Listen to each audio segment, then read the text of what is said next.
जय जोहार, नमस्कार दोस्तों, बहुत बहुत स्वागत है आप सभी का दैनिक छत्तीसगढ़ चैनल पर। दोस्तों, छत्तीसगढ़ प्रदेश की जो भी महत्वपूर्ण खबरें हैं जो आपके लिए जानना बेहद जरूरी है, उन सभी बड़ी खबरों के बारे में हम आपसे विस्तार से चर्चा करने वाले हैं। सबसे पहले बड़ी खबर से शुरुआत करें, जहां पर बढ़ रहे महामारी से लगातार सरकार चिंतित नजर आ रही है। जिला प्रभारी मंत्री जो है रिव्यू करेंगे कि लॉकडाउन या फिर नाइट कर्फ्यू पर फैसला जो है यहाँ पर जिला प्रभारी या फिर मंत्री करने वाले हैं। सीएम ने कलेक्टरों से कहा है कि स्थिति पर जो है नजर रखेंगे। दरअसल छत्तीसगढ़ में वैक्सीनेशन के बीच लगातार बढ़ते महामारी संक्रमण की वापसी से प्रदेश सरकार की चिंता बढ़ गई है। पिछले 2 हफ्तों में मरीजों का आंकड़ा एक बार फिर से 4500 के पार पहुंच गया है। इसके साथ ही जन सामान्य के बीच लॉकडाउन की चर्चाएं तेज हो गई है।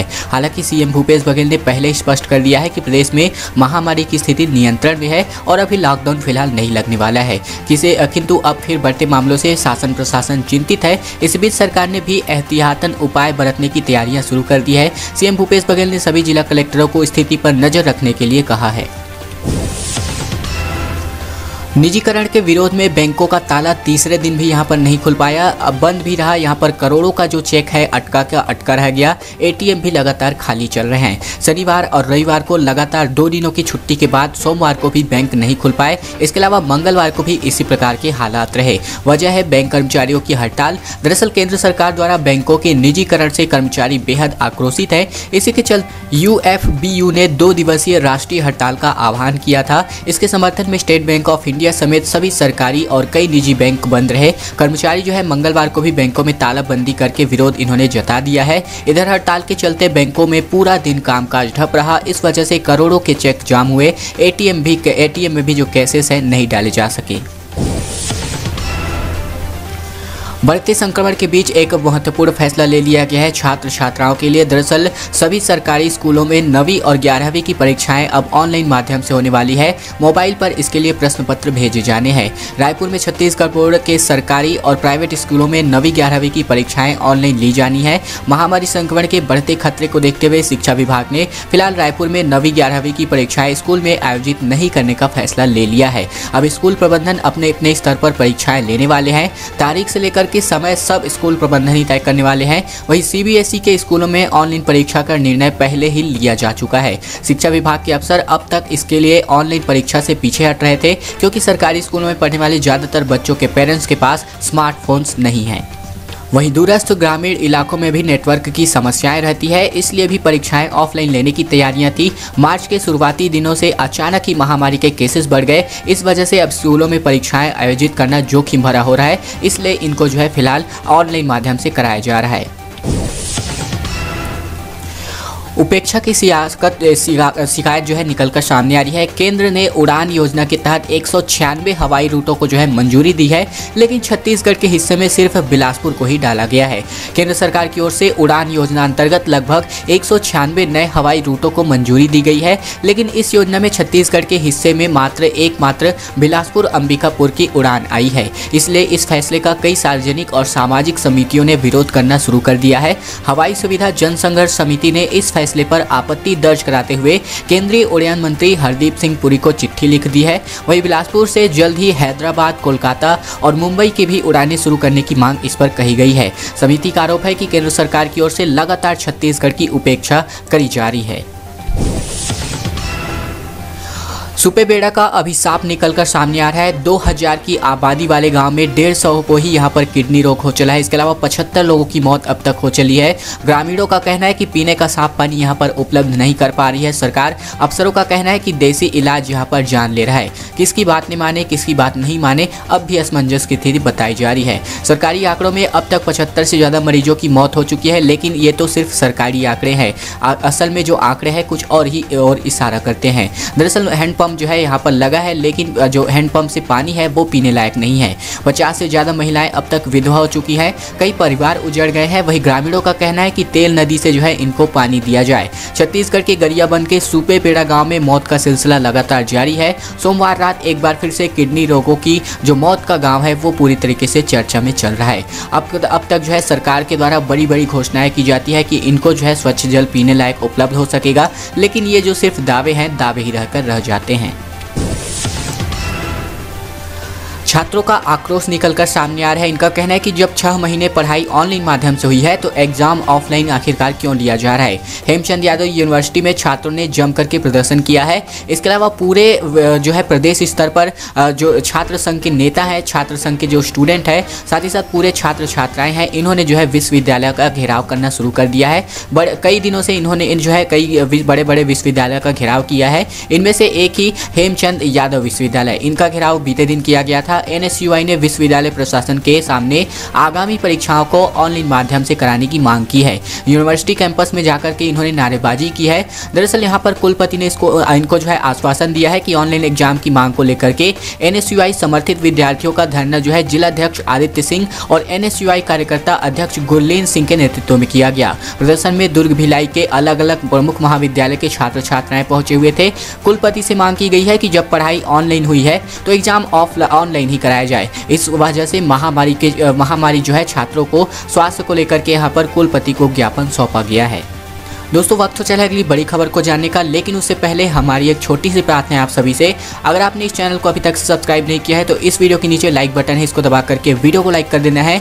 लाल कलर का यह बटन है, इसको दबा करके चैनल को सब्सक्राइब कर लेना है। घंटी को दबा करके ऑल नोटिफिकेशन पर सेलेक्ट कर लेना है ताकि इसी प्रकार की जो खबरें हैं प्रतिदिन इसी चैनल के माध्यम से आप तक पहुँचती रहे।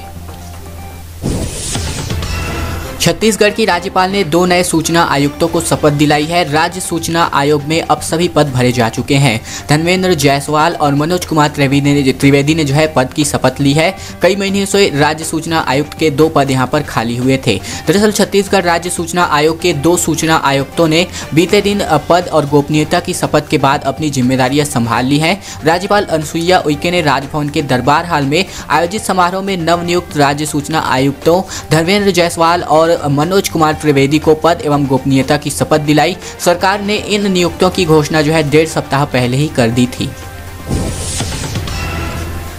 महामारी ने जो है देश विदेश की यात्राओं पर प्रतिबंध लगा दिया है बड़े बड़े मंत्रियों के। दरअसल सरकार के खजाने में इस वजह से इस बार 100 करोड़ रुपए की धनराशि एकत्रित हो चुकी है, यानी कि बच चुकी है। इस साल मंत्री अफसरों की विदेश यात्रा संभव नहीं हो पाई थी। साल भर में 2227 कुल वर्चुअल बैठकों का आयोजन किया गया था। दरअसल महामारी की वजह से पिछले साल राज्य के राजस्व में कमी आई है, लेकिन मंत्री अफसरों की देश विदेश यात्राएं और तबादले नहीं होने की वजह से 100 करोड़ रुपए से भी ज्यादा की धनराशि की बचत हुई है। प्रदेश भर में मंत्रालय से लेकर के जिलों में प्रथम श्रेणी से लेकर के चतुर्थ श्रेणी तक के तबादलों में सरकार हर साल करीब 65 करोड़ रुपए खर्च करती है। इस वजह से महामारी की वजह से इस साल पिछले साल तबादलों पर बैन था। इस वजह से लगभग 65 करोड़ रुपए की शुद्ध राशि बचत हुई है। वहीं मंत्रियों के कारण कुल 100 करोड़ रुपए की राशि बचत हो पाई है।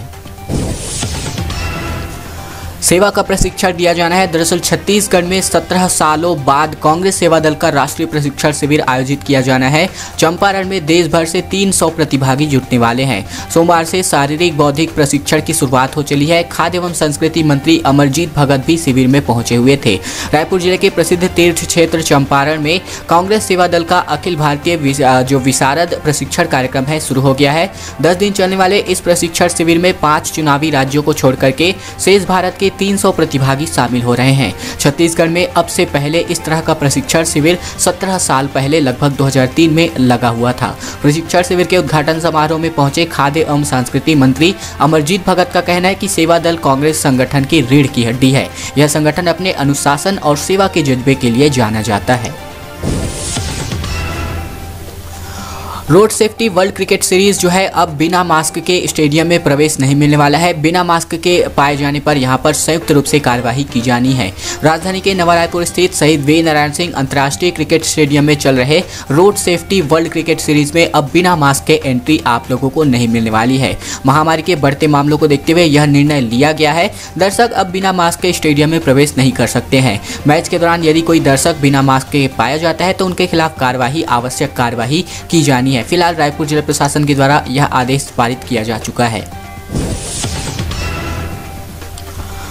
छत्तीसगढ़ के डीजीपी डीएम अवस्थी ने अपराधों की समीक्षा की है। बेसिक और प्रिवेंटिव पुलिसिंग के माध्यम से अपराधों में कमी आएगी, डीजीपी डीएम अवस्थी का बयान निकलकर सामने आ रहा है। दरअसल राज्य में आपराधिक घटनाओं को रोकने के लिए डीजीपी डीएम अवस्थी ने सोमवार को वीडियो कॉन्फ्रेंसिंग के जरिए अपराधों की समीक्षा की। बैठक में अवस्थी ने सभी जिलों के पुलिस अधीक्षकों को डिटेक्टिव के साथ प्रिवेंटिव पुलिसिंग के करने के निर्देश जारी किए हैं। उनका कहना है कि प्रिवेंटिव पुलिस से अपराधों में कमी आएगी। महिला विरुद्ध अपराधों पर तत्काल कार्यवाही करने के निर्देश भी जारी किए गए हैं। चिट फंड प्रकरणों में शीघ्र कार्यवाही करने के निर्देश दिए गए हैं। इसके अलावा उपद्रवियों और हुड़दंगों पर हुड़दंग करने वालों पर विशेष नजर रखने की जरूरत, ऐसी बातें डीजीपी डीएम अवस्थी ने जारी की है। उनका कहना है कि अवैध शराब की बिक्री और परिवहन बिल्कुल नहीं होना चाहिए। ऐसा पाए जाने पर संबंधित क्षेत्र के पुलिस अधिकारी के विरुद्ध सख्त कार्यवाही की जाएगी। दरअसल यहाँ पर संबंधित क्षेत्र के पुलिस अधिकारियों के विरुद्ध संयुक्त कार्यवाही करने के लिए कहा गया है, न कि अपराधियों के खिलाफ। दरअसल अगर ऐसा होता हुआ पाया जाता है तो इन क्षेत्र के यानी कि संबंधित क्षेत्र के जो पुलिस अधिकारी हैं, इन पर इनके विरुद्ध संयुक्त कार्यवाही की जाएगी। छत्तीसगढ़ में महामारी के ताजा अपडेट के बारे में बात करें तो बीते 24 घंटे में 645 लोगों में महामारी के संक्रमण की पुष्टि पाई गई है। इसके अलावा राज्य में इस वायरस से संक्रमित हुए लोगों की संख्या बढ़कर के 3,17,974 पर आ गई है। राज्य में लगभग 35 लोगों ने संक्रमण मुक्त होने के बाद अस्पतालों से छुट्टी ली है बीते 24 घंटे में। वहीं राज्य के स्वास्थ्य विभाग के अधिकारियों के मुताबिक संक्रमण के लगभग 645 मामले सामने आए हैं। इनमें रायपुर जिले के 203, दुर्ग से 154, राजनांदगांव से 33, बालोद से 6, बेमेतरा से 11, इसके अलावा धमतरी से 16 और बलौदाबाजार से 13, महासमुंद से 19, गरियाबंद से 2, बिलासपुर से 50, रायगढ़ से 13, कोरबा से 9, जांजगीर चांपा से 21, इसके अलावा मुंगेली से 4, गौरेला पिंडरा मरवाही से 1 और साथ ही साथ सरगुजा से 39, कोरिया से 12, सूरजपुर से 18, बलरामपुर से 2, जसपुर से 7, बस्तर से 1, दंतेवाड़ा से 1, इसके अलावा कांकेर से 7, नारायणपुर से 2 और अन्य राज्यों से 1 मामले निकलकर सामने आ रहे हैं। दोस्तों, आज की खबरों का सिलसिला यहीं तक का था। अगर आपको यह वीडियो पसंद आया तो इस वीडियो के नीचे लाइक बटन है, इसको दबा करके वीडियो को लाइक कर देना है। इस लाल कलर के बटन को दबा करके चैनल को सब्सक्राइब भी कर लेना है, ताकि प्रतिदिन इसी प्रकार की खबरें सबसे पहले इसी चैनल के माध्यम से आप तक सीधे पहुंचती रहे।